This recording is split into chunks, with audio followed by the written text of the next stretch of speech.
Neste vídeo vou resolver a questão número 8 do exame de avaliação profissional à Ordem dos Contabilistas Certificados do dia 29 de maio de 2021, da parte da manhã, a versão A. Quero agradecer-lhe muito o facto de estar a visualizar este vídeo. Sejam muito bem-vindos à Certform Escola de Formação Prática. Eu chamo-me Miguel Fragoso, sou o diretor-geral da Certform, formador nas áreas de contabilidade, fiscalidade e finanças empresariais, sou contabilista certificado e economista. Resultados por ação. O resultado básico por ação. É uma matéria que é tratada na IAS 33, Earnings per Share. Segundo a norma, os resultados por ação, eles são calculados da seguinte forma. Trata-se de um indicador, de um rácio, que é calculado dividindo o resultado líquido da empresa pela média ponderada do número de ações em circulação. Earnings per share. O numerador, o resultado líquido do período, o denominador, a média ponderada do número de ações em circulação. O earnings per share, EPS, ou o resultado por ação, é o mais frequentemente utilizado pelos analistas financeiros e investidores atuais e potenciais na avaliação das suas decisões de investimento e de financiamento. Este indicador representa o valor do resultado proporcionado a cada ação da empresa, avaliando assim a rendibilidade de uma empresa por unidade de propriedade acionista. Existem, na verdade, vários indicadores bolsistas. Este é apenas um deles. E, portanto, é na base do earnings per share que nós vamos resolver esta questão. Este é o indicador que nos surge na demonstração dos resultados, concretamente na demonstração dos resultados por naturezas. Na parte final de uma demonstração dos resultados por naturezas, logo a seguir ao resultado líquido do período e ao resultado líquido do período atribuível, nós temos o resultado por ação básico. Este é o que nós vamos calcular. Por exemplo, esta entidade tinha em 2020 12,18€ e 4,75€ em 2019, de resultado por ação básico. Há aqui uma evolução considerável de um período para o outro. Relativamente à fórmula que nós vamos utilizar, o resultado por ação básico será assim calculado. Ou seja, vamos dividir o resultado líquido do período pelo número de ações em circulação. Temos então agora a questão de exame que eu passo a ler e a resolver. A questão número 18. A Imparex S.A. apurou um resultado líquido de 75.000€, referente ao ano de 2020. Sabe-se ainda que existiam 75.000 ações em circulação.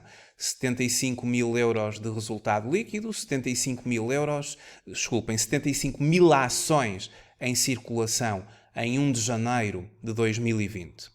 E que o capital da empresa nessa data era de 75.000€. 75.000€ de capital, 75.000 ações. Temos então a primeira alteração ao número de ações em circulação.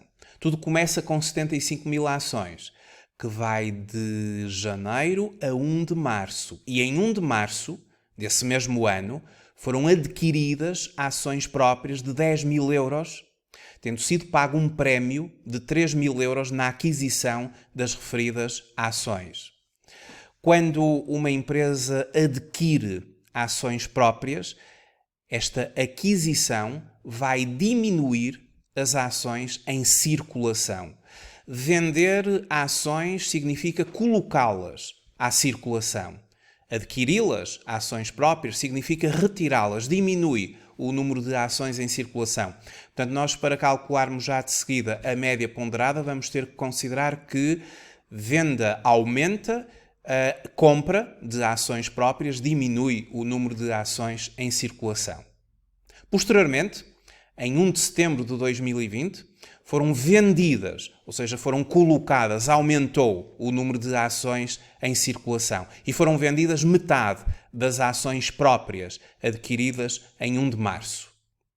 Por último, em 1 de dezembro de 2020 foram emitidas, ou seja, mais ações em circulação, 20 mil novas ações. Nós temos agora que dividir estes vários períodos temporais.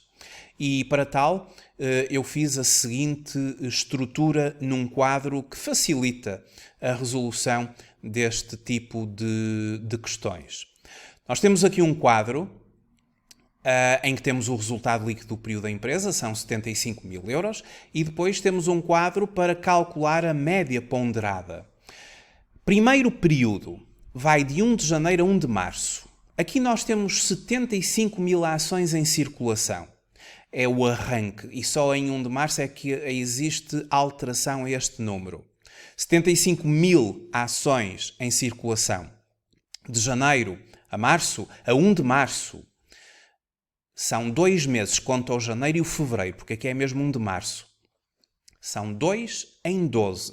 Então temos 75 mil vezes 2 a dividir por 12. 12.500. Depois, de 1 de março a 1 de setembro, ocorre uma alteração ao número de ações. É que, segundo os dados, em 1 de março desse mesmo ano, foram adquiridas ações próprias por 10 mil, tendo sido pago um prémio de 3 mil euros na aquisição. Temos que considerar que, em termos líquidos, temos 10 mil menos 3 de prémio. Ou seja, no fundo são 7.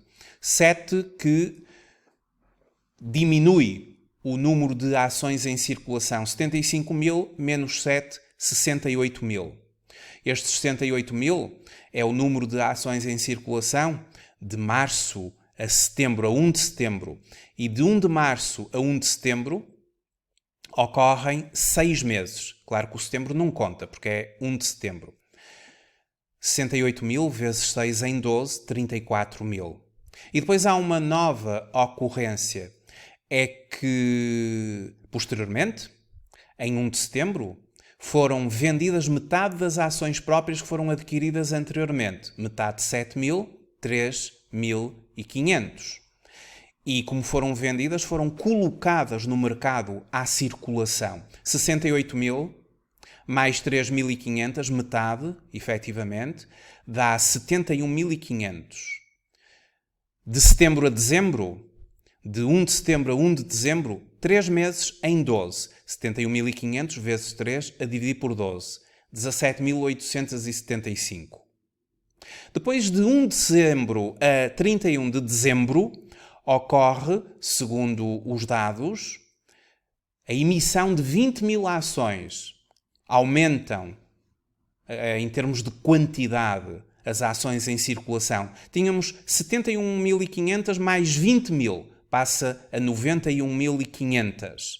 De 1 de dezembro a 31 de dezembro são apenas um mês. Um mês em 12. 91.500 vezes 1 a dividir por 12. 7.625.